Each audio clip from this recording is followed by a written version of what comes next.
बंधुओं, आज हम करेंगे कुछ योगाभ्यास जिनसे हम अपने शरीर को लचीला, फुर्तीला, बीमारी से, रोग से मुक्त कर सकें। तो वो आप हम बिल्कुल सामान्य तरीके से बैठ करके और छोटे-छोटे योगाभ्यास करेंगे। तो सबसे पहले हम आसन करेंगे। तो सबसे पहले हमारा आसन होगा ये सुखासन।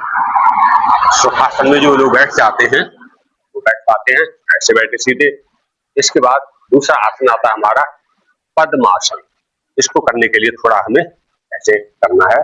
पहले बाएं पैर को नीचे, सीधे पैर को ऐसे ऊपर लाएंगे, ऐसे जंघा के ऊपर रखेंगे और इसको नीचे लाएंगे और इसको पैर को उठा करके ऐसे, जितना हो सकता है जबरदस्ती ना करें, इस तरह से। तो हमारे दोनों घुटने नीचे लगे। यहाँ पर थोड़ी दर्द होगा, पहली बार कर रहे हैं, तो आप इस तरह से बैठे। ये पद्मासन, माँ सरस्वती पद्मासन में बैठी हुई मिलेंगी आपको। तो इससे हमारी पैरों की जो दर्द की समस्या है वो अकड़न और दर्द दूर होगा। तो इसको भी करें जितनी देर हो सके। ज्यादा समय तक नहीं कर सकते तो कोई बात नहीं। फिर हनुमान आसन बैठे। हनुमान जी कैसे बैठते हैं? इस तरह से बैठते। इस तरह से बैठने में हमें एक तो हमारी एड़ी पिंडली जो दर्द है ये दूर होता है, इससे हमारी ताकत बढ़ती है और इसको बैठने से हम उठ बैठ सकते हैं बड़े आराम से, एकदम से बैठ सकते हैं ऐसे।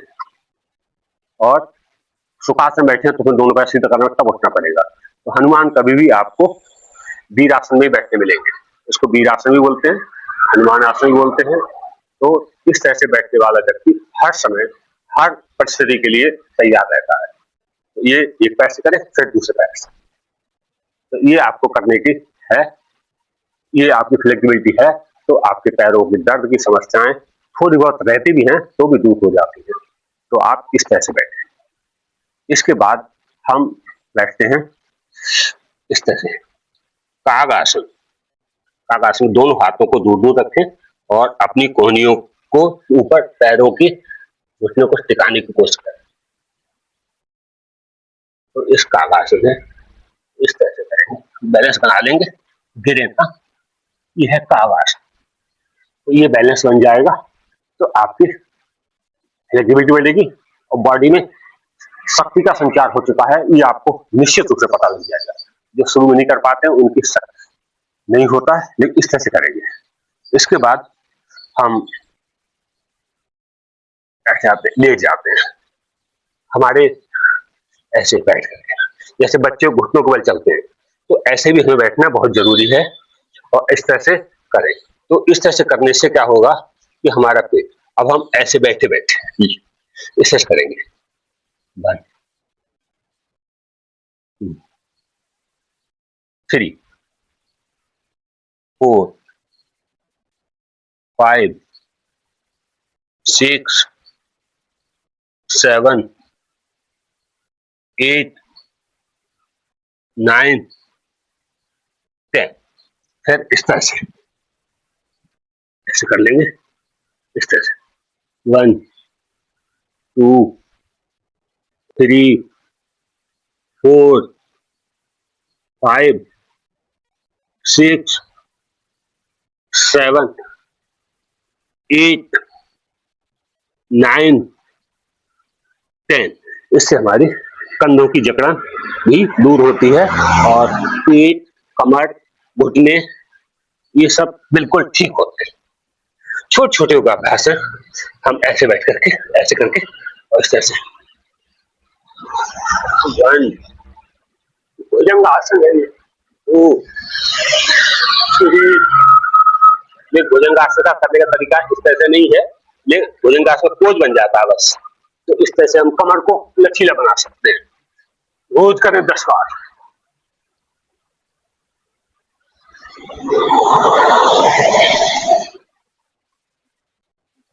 फिर लेट जाते हैं।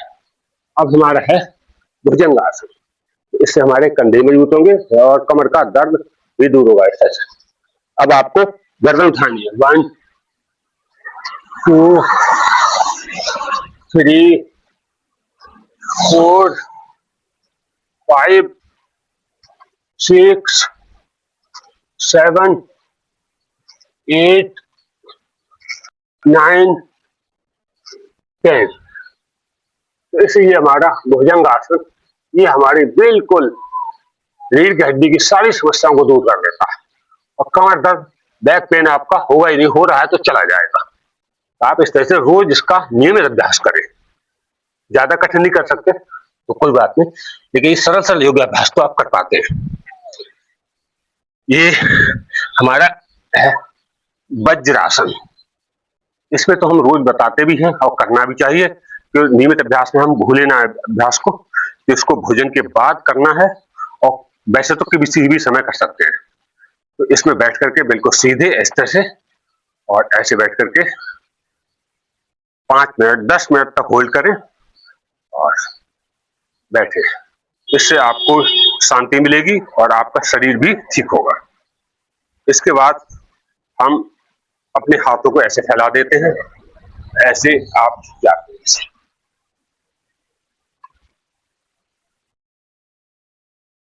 कम से कम 5 या 10 बार जरूर करें। 3 4 5 होल्ड भी कर सकते हैं थोड़ी बहुत देर के लिए। जो नहीं कर पाते हैं तो वो धीरे धीरे प्रयास करते रहें, फिर होने लगेगा। तो ये वज्रासन के बाद करना है आपको।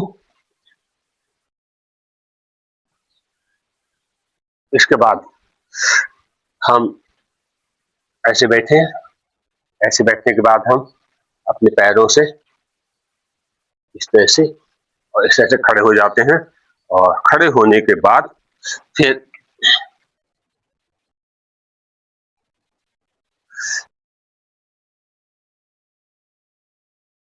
इस तरह से हम अपने को सीधा लेट जाते हैं। सीधा लेटने के बाद हमें अपने पैरों को उठाना है ऐसे।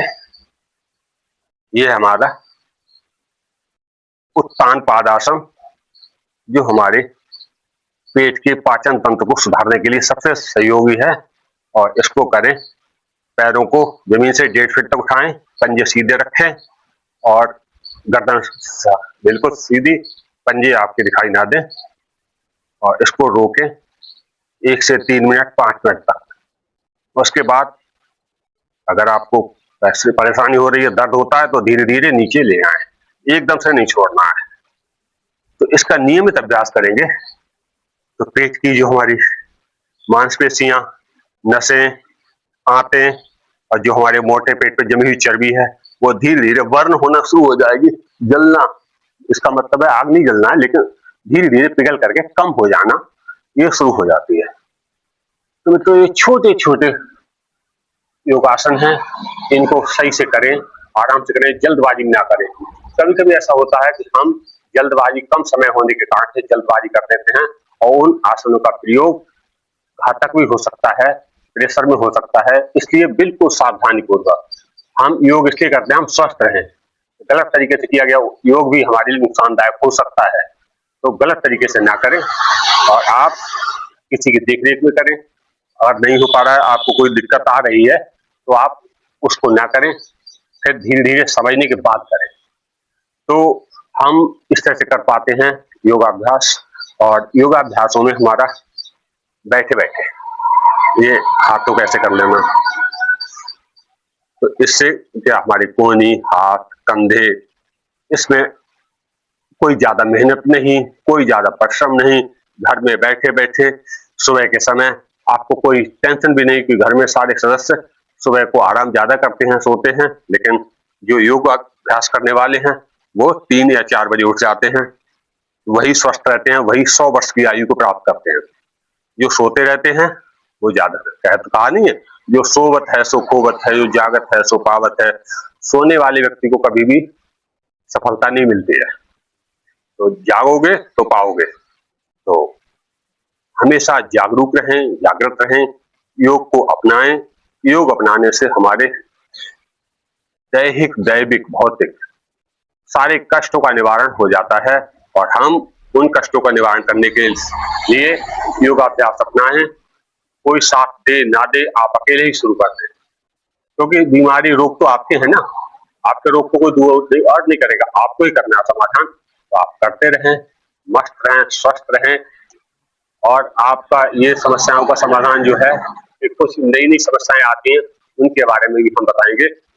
क्योंकि योगाभ्यास करने से हमारे जो हाथ-पैरों में प्रॉब्लम आ जाती हैं, वो हमारे ओवरवेट बढ़ने से आती हैं या अंडरवेट होने से। तो ओवरवेट भी ना होने दें, अंडरवेट भी नहीं आने दें। अंडरवेट का मतलब है कि आपका 50 से नीचे वजन है तो अंडरवेट में आ जाते हैं। वो लंबाई और हाइट के हिसाब से भी होता है और लेकिन अगर आपकी हाइट 5 फीट है और आपका वेट 80 से ऊपर जा रहा है तो आप ओवरवेट है। आपकी हाइट 6 फीट है, 80, 90, 100 केजी भी है तो कोई दिक्कत नहीं। तो वो ज़्यादा मोटा होना ओवरवेट में नहीं आएगा। तो ये आपका बैलेंस करता है हमारा योग, तो वजन को ना बढ़ने दें, कम होने नहीं दें, नियमित करेंगे, समय पर खाएँ, समय पर उठें, समय पर सब काम करें और इन्हीं बातों के साथ आप अपने जीवन को सुखमय बनाएँ। जय हिंद, जय भारत, वंदे मातरम। अब दीजिए इजाज़त, अगली वीडियो हम आपके पास कल फिर इसी समय आएँगे।